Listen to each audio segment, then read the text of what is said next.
नमस्कार, मैं रविकुमार मीणा और आप देख रहे हैं सर्वोदय टीवी का खास कार्यक्रम डॉक्टर एडवाइज़।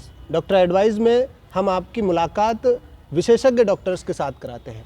ऐसे में सर्दियों का मौसम, कड़कड़ाती ठंड पड़ रही है। ऐसे में हार्ट के जो मरीज़ हैं, हृदय संबंधी जो मरीज़ हैं, उनको किस तरह की प्रॉब्लम्स हो सकती हैं, किस तरीके से उनको बचाव रखना है और उपचार किस तरीके से होते हैं। अगर ठंड से उनको ठंड के कारण किसी तरह की कोई बीमारी हो जाती है तो उन्हें उपचार किस तरीके से करना है और अपनी दैनिक दिनचर्या में किस तरह के खान पान रखना है। तो डॉक्टर साहब, हमारे इस कार्यक्रम में बहुत बहुत आपका स्वागत है। सबसे पहली चीज़ तो आप बड़े लंबे समय से सेवाएं दे रहे हैं, बड़ा लंबा अनुभव है आपको। तो ऐसे में जो हार्ट के मरीज़ हैं उनको सर्दियों से किस तरह की प्रॉब्लम्स फेस करनी होती हैं? सर्दियों के अंदर ना असलियत में दिल के दौरों की परसेंटेज बढ़ जाती है। दूसरा क्या है कि इस समय ठंड होती है, स्किन के नीचे की जो खून की नलियां हैं वो कंस्ट्रिक्ट हो जाती हैं, पसीना आना कम हो जाता है, उससे बीपी बढ़ जाता है। जब बीपी बढ़ जाता है तो उससे भी जोर पड़ता है। मरीज़ ठंड के मौसम में बाहर निकलता है तो उस समय पर ब्लड प्रेशर भी बढ़ता है और ठंड के अगेंस्ट जब वो चलता है उससे भी दिल पे जोर पड़ता है। तो ये 2-3 कारण ऐसे हैं जिससे कि दिल पर जोर पड़ता है, दिल के काम करने की रिक्वायरमेंट बढ़ जाती है, खून की सप्लाई उतनी ही या कम रहती है। अगर दिल की नलियों में, अगर दिल की नली में किसी के में रुकावट है तो वो कंप्रोमाइज़ जल्दी हो जाती है और उसकी वजह से हार्ट अटैक होता है। ये बात बिल्कुल सत्य है कि सर्दियों में हार्ट अटैक ज़्यादा होता है। मैंने अभी आपको बताने की कोशिश करी कि क्यों ज़्यादा होता है। खून भी गाढ़ा हो जाता है और हार्ट अटैक की मात्रा और उसकी संख्या बहुत ज़्यादा बढ़ती है और बहुत ज़्यादा मरीज़ आ भी रहे हैं इस समय पर हार्ट। सर, जिस तरीके से दैनिक दिनचर्या होती है, लोग रोज़ाना सैर पर जाते हैं, सुबह शाम सैर पर जाते हैं, तो क्या इस समय भी सैर पर जाना किसी तरीके से कोई नुकसानदायक हो सकता है? मैं पिछले कई सालों से ये बात अपने शहर के लोगों को भी बताने की कोशिश करता हूँ और अपने मरीजों को तो मैं ख़ास तौर से बोलता हूँ कि सर्दी के मौसम में ठंड के अंदर सैर पे जाने से दिल पर जोर पड़ता है।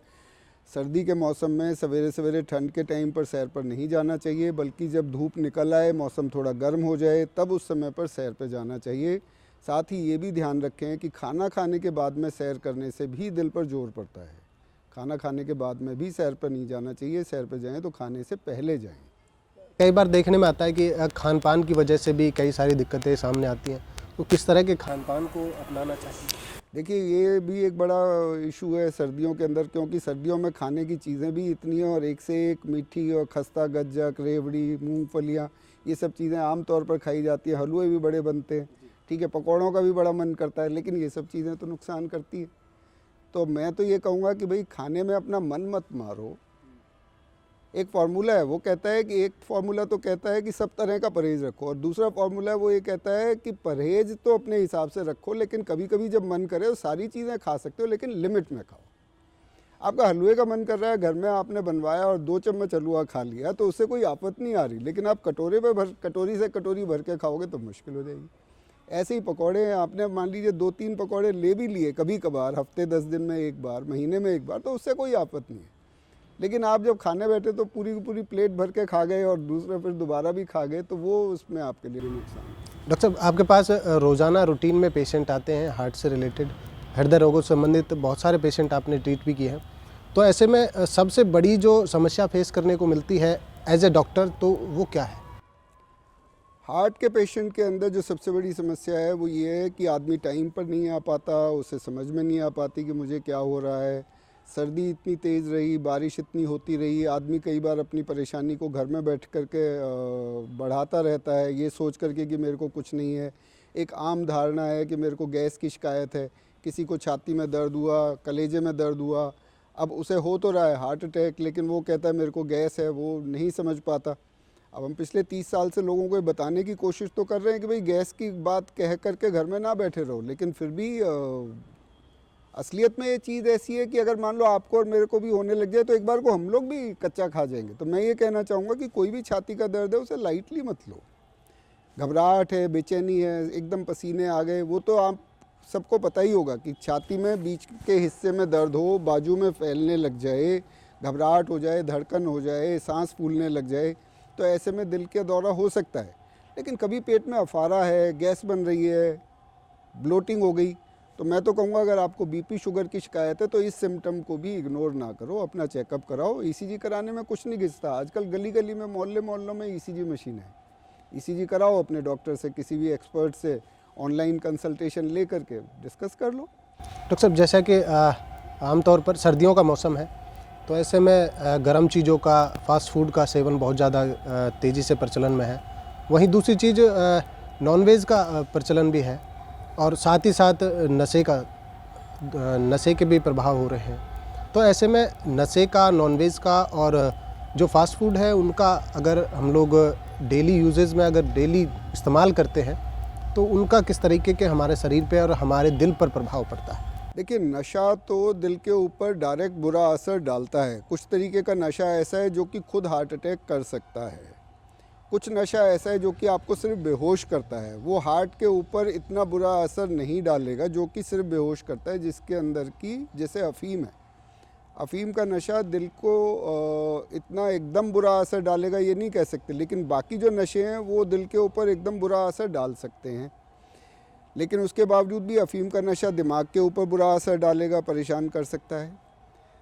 फास्ट फूड जो है वो खून के अंदर कोलेस्ट्रॉल की, फ़ैट की मात्रा बढ़ाता है, और जब खून के अंदर फ़ैट की मात्रा ज़्यादा हो तो उस समय पर हार्ट अटैक होने का खतरा बढ़ जाता है। एक फैटी डाइट के बाद में हार्ट अटैक का खतरा नॉर्मल डाइट के मुकाबले में ज़्यादा होता है। दूसरा जो आपने कहा कि नॉन वेज का, नॉन वेज के अंदर अगर मान लीजिए नॉन वेज फ्राइड है तो उसमें दिक्कत ज़्यादा रहेगी, नॉन वेज अगर रोस्टेड है तो उसमें दिक्कत कम है। रोस्टेड के अंदर फ़ैट का लेवल कम रहता है फ्राइड के मुकाबले में, तो इसलिए सावधानी रखनी तो बहुत ज़रूरी है। खान पीन के अंदर ध्यान रखना बहुत ज़रूरी है। ज़्यादा फैटी डाइट हार्ट के लिए बहुत ज़्यादा नुकसानदायक है। ग्रामीण क्षेत्र है, ग्रामीण अंचल है पूरा पलवल ज़िला जो है, तो ऐसे में अवेयरनेस के काफ़ी सारे प्रयास भी किए गए हैं। तो क्यों इतनी ज़्यादा अवेयरनेस अभी तक नहीं आ पाई है? क्या कारण रहा कि हम लोगों को जागरूक नहीं कर पाए अब तक?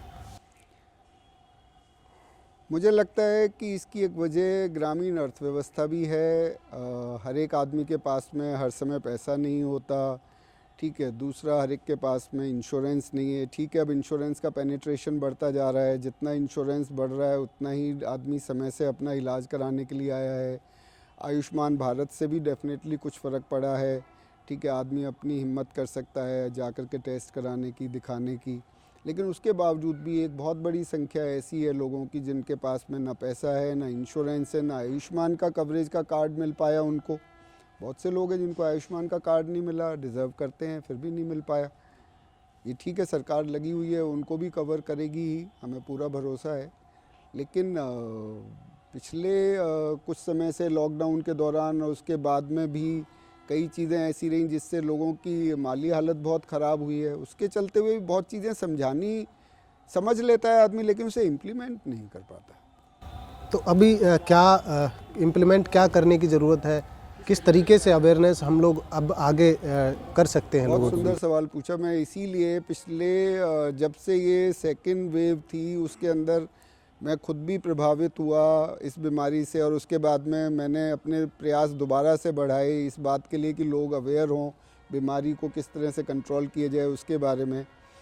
तो मैं तो ये कहना चाहूँगा कि इसके लिए हमने एक छोटा सा प्रयास किया है कि हम फेसबुक लाइव या यूट्यूब लाइव के द्वारा लोगों को जिनको एक जैसी बीमारी हो उनको एक प्लेटफॉर्म पर ला करके उनकी बीमारी के बारे में डिस्कस करें।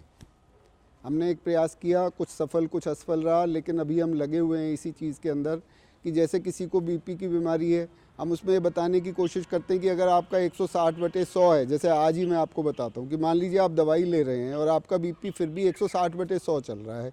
अब आपने पिछले 2 महीने से चेक नहीं कराया, आप डरते हैं कि डॉक्टर के पास जाएंगे, 400-500 रुपये फ़ीस के लगेंगे, 400-500 रुपये का टेस्ट बता देगा, 1000 रुपये कहाँ से लेकर के आएँ। तो मैं ये कहता हूँ कि जो दवाई आपकी चल रही है, आप ये देखो कि जो गोली है उसी गोली की मात्रा थोड़ी सी बढ़ाने की ज़रूरत पड़ सकती है, नंबर 1। नंबर 2, सॉल्ट को थोड़ा कम करने की ज़रूरत होगी, नमक कम करें, ठीक है, पानी ज़्यादा लें, और अपनी गोली की मात्रा चौथाई करके बढ़ा करके देखिए, फिर आधी करके बढ़ा के देखिए। और अगर मान लीजिए आपका बीपी 130 120, 130, 134/80, 85, 90 इस रेंज में अगर आ जाता है तो दैट इज़ सफिशिएंट। ऐसी शुगर का है, मान लीजिए आपकी शुगर खाली पेट की 150 है, खाने के बाद की 250 है और आप कुछ दवाई ले रहे हैं, तो जो आप दवाई ले रहे हैं उसी के अंदर ही चौथाई गोली बढ़ा के देखिए, फिर आधी गोली बढ़ा करके देखिए।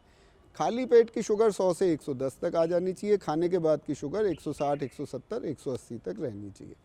उसके बावजूद भी अगर आपको लगता है कि नहीं बात समझ में आ पा रही, तो हमारी साइट के ऊपर, फेसबुक के ऊपर, यूट्यूब के ऊपर आप अपना क्वेश्चन डाल सकते हैं। हम बिना किसी शुल्क के आपको उसमें भी इंडिविजुअल सलाह भी देने के लिए तैयार हैं। समस्या ये आ रही है इस समय कि आदमी को मजबूरी भी है, आदमी लेकिन दूसरे से कह नहीं पा रहा कि भाई मेरे को मजबूरी है, मेरी मदद करो। हम ये कहते हैं कि आप अपना जो भी सवाल है वो हमारे पास में भेजिए तो सही। एक बार हम कोशिश इसी चैनल के माध्यम से, सर्वोदय टीवी के माध्यम से आप हमारे पास में अपने सवाल भेजिए, हम आपके सवालों को हल करने के लिए तैयार हैं। डॉक्टर साहब, आपने बड़ी सुंदर जानकारी दी। क्षेत्रवासी आपको देख रहे हैं, लाखों लोग आपको इस समय देख रहे हैं, कोई मैसेज आप डिलीवर करना चाहेंगे? मैं ये कहना चाहता हूँ कि आप अकेले नहीं हो। कोरोना ने हर आदमी को घर में बिठा करके ये कहने की कोशिश करी है कि तू अकेला है, तेरे भाई बंद तेरे कोई नहीं है, ठीक है, तेरे बच्चे, तेरी पत्नी वो भी 6 फुट दूर रहना चाहिए। मैं ये कह रहा हूँ कि ये सोशल मीडिया, इसने एक ऐसा चैनल खोला है, ठीक है, और सर्वोदय टीवी की ये बहुत साहसिक और बहुत अच्छी पहल है, जिसके अंदर कि मैं ये कहना चाहता हूँ कि आप अकेले नहीं हो। आप मदद के लिए मैसेज दो, मदद आपके पास पहुँचेगी, ठीक है। आप थोड़ा सा अपने एफ़र्ट्स को ठीक से रखो, आप मास्क लगा करके रखो, आप एक दूसरे से 6 फुट की दूरी रखो। जितना संभव हो सके आप अपने प्रयासों को कोविड कंप्लायंट, कोविड के बीमारी के साथ में उसको, उससे बचने के हिसाब से बना करके रखो, मायूस ना हो। सब लोग आपकी मदद को तैयार हैं और बहुत सी बड़ी बड़ी बीमारियों का इलाज बहुत छोटा छोटा होता है। ये मेरा एक छोटा सा मैसेज है। जैसे किसी को हार्ट अटैक भी हो गया, मैं तो अपने मरीज़ को कहता हूँ हार्ट अटैक हो गया तेरे को, तू आराम से लेटा रहे, डिस्प्रिन की गोली ले ले, 1 गोली, जहाँ क्लॉट है वो क्लॉट पिघल जाएगा। क्लोपिडोग्रेल की गोलियाँ आती हैं जो खून पतला करती हैं, आप हमारे को बताएंगे, हम आपको डोज बता देंगे। इस समय टीवी पर बताना उचित नहीं है, ठीक है। छोटी छोटी दवाइयाँ हैं, सस्ती सस्ती, आप घर में लेटे रहिए, हम घर में हार्ट अटैक का इलाज करने के लिए तैयार हैं, बशर्ते कि आप रिस्क लेने को तैयार। जब आप घर में रह करके मरने के लिए तैयार हो सकते हैं तो हम आपको दवाई बता देंगे जो कि आपको घर में मदद करेंगी। तो इसी तरह से बहुत से डॉक्टर ऐसे हैं मेरे साथी जो कि इसी तरह मदद करने को तैयार हैं, लेकिन वो कंज्यूमर कोर्ट से डरते हैं। कंज्यूमर एक्ट ने हम डॉक्टरों के हाथ ऐसे बांध दिए कि हम कुछ भी करने से पहले 20 बार सोचते हैं। मेरे को आपसे ये बात करते हुए भी ये बात सोचनी पड़ रही है कि मेरी कौन सी बात कानून के दायरे में जो है मेरे खिलाफ इस्तेमाल हो जाएगी। तो इसलिए ये है कि डॉक्टर तैयार हैं। आप अपने डॉक्टर को आश्वासन दीजिए कि हम आपसे लड़ाई झगड़ा करने के लिए तैयार नहीं है, हम आपसे झगड़ा नहीं करेंगे। कुछ हो गया हमारे मरीज को तो हम समझ लेंगे बात को। हर डॉक्टर हर तरह से आपकी मदद करने के लिए तैयार रहेगा। जी, बहुत बहुत धन्यवाद डॉक्टर साहब, आपने कीमती समय दिया और बेहद किफ़ायती जानकारी प्रोवाइड कराई। हमारे इस कार्यक्रम में बस इतना ही, और भी विशेषज्ञ डॉक्टर्स से आपकी बात कराते रहेंगे, इसी तरीके से लाभप्रद जानकारी आप तक पहुंचाते रहेंगे। तब तक मुझे दीजिए इजाज़त, नमस्कार।